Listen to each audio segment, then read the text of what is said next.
calculation untuk mean, median dan mode untuk group data. Sebelum ni kita dah tengok untuk ungroup data. Hari ini kita tengok untuk group data. Ingat lagi apa beza group dan ungroup? Kalau group data, ingat dia mesti ada kelas, dia mesti ada kumpulan. Kalau ungroup, datanya satu per satu, dia tak duduk dalam kumpulan lah. Okey, tengok. Untuk mean, kita ada formula. Mean ini simbolnya ialah X bar. Tengok, simbol untuk mean ialah X bar. Okey, formulanya jumlah fx bahagikan dengan jumlah f. Okey, kemudian untuk median. Okey, median ingat lagi apa dia? Median ialah nilai yang berada di tengah-tengah. Okey, formulanya ialah, okey, ini formula dia. Okey, ada F besar, ada M, ada C.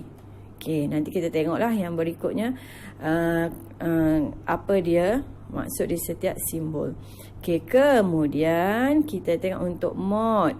Mode ingat lagi ialah frekuensi tertinggi ataupun nombor mana yang paling kerap berulang. Okey, ini adalah formula untuk mode. Okey. Awak boleh tengok dalam nota ada dia punya apa dia L, apa dia D, apa dia C. Okey, sekarang kita tengok contoh. Okey. Tengok example 6. Okey, kita ada satu data. Okey, ada satu data. Daripada data ni, dia suruh cari mean, mode dan median. Okey, cuma awak perhatikan dalam example 6 ada sedikit kesilapan lah. Ada data yang tertinggal. Awak tengok untuk soalan dia kelas 15 hingga 19, 20 hingga 24, 25 hingga 29. Okey, lepas 25 hingga 29 tu sebenarnya ada 30 hingga 34 dia tertinggal di situ. Terus sambung dengan 35 hingga 39. Sepatutnya di antara 25 hingga 29 dengan 35 hingga 39 ni ada data 30 hingga 34. Okey, itu soalan dia lah. Okay, nanti awak betulkan lah dan nota awak. Okey, tengok solution dia. Daripada data ni, data group, kita nak cari dia punya mean, mode dan median. Okey, daripada soalan, okey, kita transform dia. Table ni boleh awak nak buat melintang pun boleh, menegak pun boleh. Okey, katalah saya nak buat secara menegak. Okey, jadi saya salin saja kelas dengan frekuensi. Okey, apa yang perlu awak buat? Awak tambah satu kolom untuk midpoint. Midpoint ialah apa? Midpoint ialah titik tengah. Kemudian tambah lagi satu kolom untuk fx. Fx ialah apa? Fx ialah ambil nilai frekuensi. Frekuensi ialah f. Darab dengan nilai midpoint. Dapat fx. Okey. Kemudian tambah lagi satu kolom untuk kelas boundary. Okey, ingat lagi macam mana nak cari kelas boundary? Macam mana kita dapat 14.5 hingga 19.5? Caranya pergi balik kepada kelas. Okey, kelas yang pertama 15 hingga 19. Okey. Jadi macam mana kita dapat 14.5 hingga 19.5? Iaitu sebelum 15 tadi kita ada nombor 14, jadi 14 tambah 15 bahagi 2 dapat 14.5. Kemudian 19 selepas dia ialah 20, 19 tambah 20 bahagi 2, kemudian dapat 19.5. Maksudnya pergi kepada kelas, tengok kalau nombor di hadapan kita tengok nombor sebelum, kalau nombor di belakang kita tengok nombor selepas.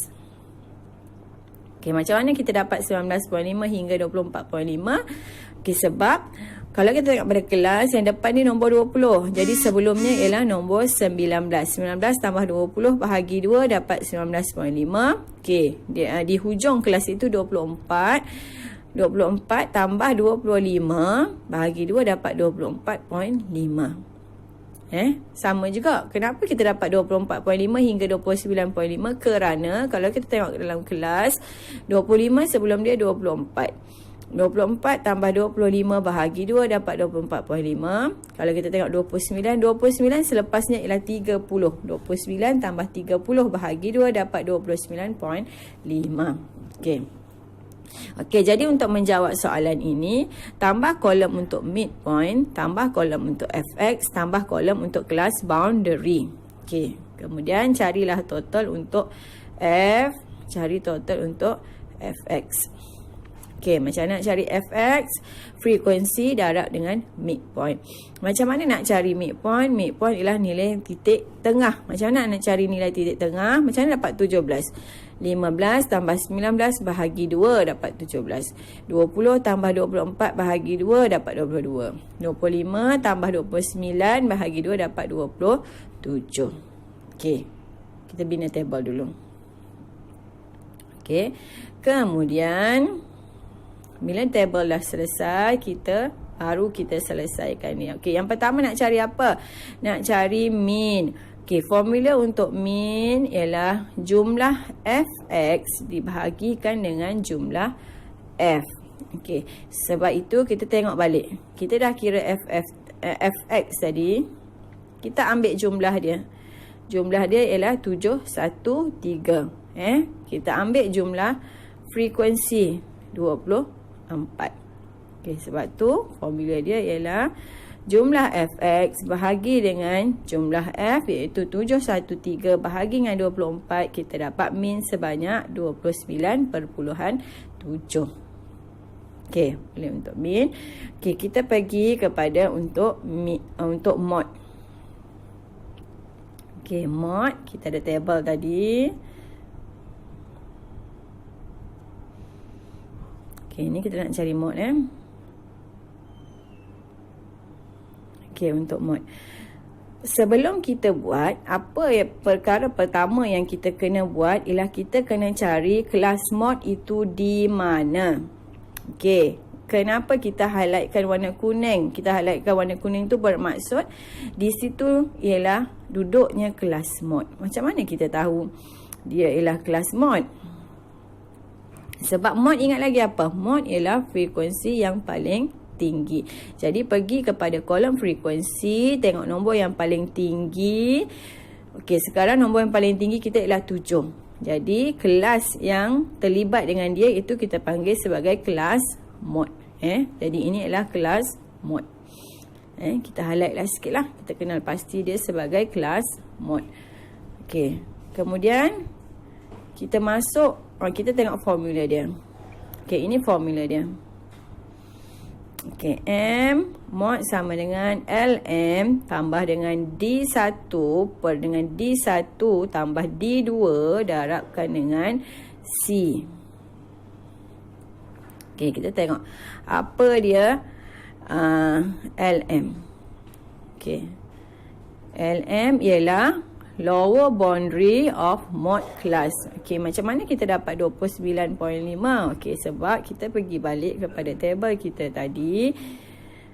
Okey, ini adalah kelas mod yang kita highlightkan warna kuning. Okey, tengok kelas boundary. Lower boundary berada di hadapan. Jadi, untuk kelas mod, lower boundary dia ialah 29.5.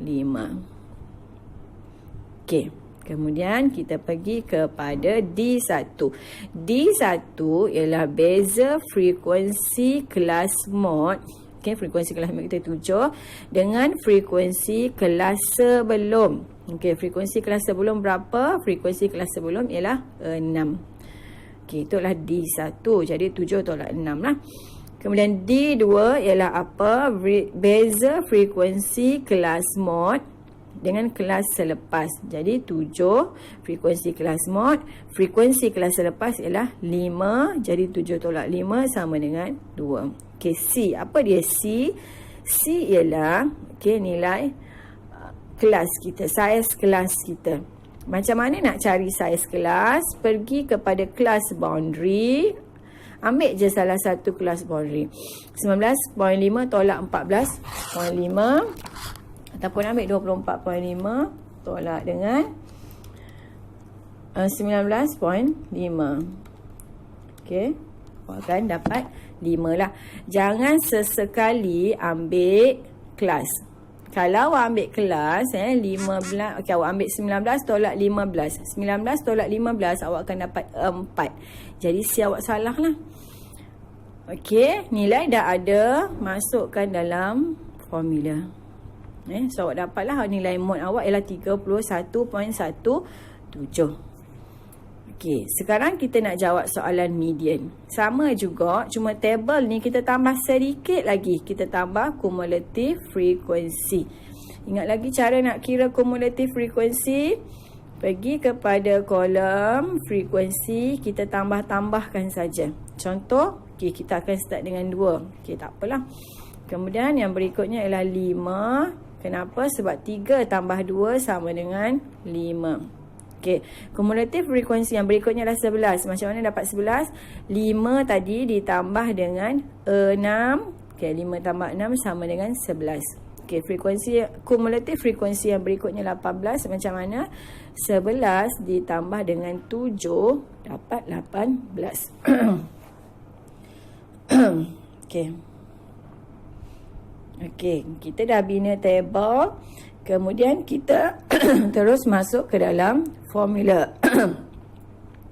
Okey, median ialah nilai yang berada di tengah-tengah. Okey, awak ada data, jumlah frekuensi dia ialah 24. Jadi kalau 24, berapa nilai kat tengah dia? 24 bahagi 2 sama dengan 12. Jadi nilai yang berada di tengah-tengah ialah 12. Sekarang kita nak cari nilai ke-12 itu berada di mana. Macam mana kita nak tengok 12 itu berada di mana? Kita tengok pada kolom cumulative frequency. Okey, untuk kelas yang pertama frekuensi dia baru 2. Untuk kelas yang kedua frekuensi dia baru 5. Kita nak cari frekuensi ke-12. Okey, kelas yang ketiga frekuensi dia baru 11. Jadi frekuensi yang ke-12 berada pada kelas yang ke-4. Kemudian awak highlightkan dia lah. Okey, awak highlightkan dia. Okey, so ini adalah awak punya yang kita highlightkan kuning tu, ini ialah kelas median. Okey. Jadi yang step 2 tu dia bagi tahu yang tu lah, iaitu n bahagi 2, 24 bahagi 2 sama dengan 12. Okey, step 3 dia kata macam mana kita nak cari nilai 12 tu berada di mana. Kemudian step yang ketiga, okey, ni tak ada apalah, dia nak tentukan kelas mod saja. Okey, kemudian kita tengok formula dia lah. Okey, formula dia kita ada L tambah N per 2 tolak dengan F bahagi dengan FM darab dengan C. Okey, L samalah lower boundary. Macam mana dapat lower boundary dia? Okey, pergi kepada class boundary. Okey, tengok. Lower boundary yang berada hadapan 29.5. Okey. So, lower boundary kita ialah 29.5. N adalah apa? N ialah jumlah semua data. Jumlah semua data kita ada berapa? 24. 24 bahagi 2 dapat 12. Sebab tu dia terus tulis 12 tu. Kemudian F. F ialah jumlah semua frekuensi sebelum kelas median. Okey, jumlah semua. Okey, semua. Kita tengok jumlah semua frekuensi sebelum kelas median. Okey, ini kelas median kita. Awak dah beli makanan ke tadi? Saya ambil kelas pukul 12.30. Kalau nak dimakan, bayar.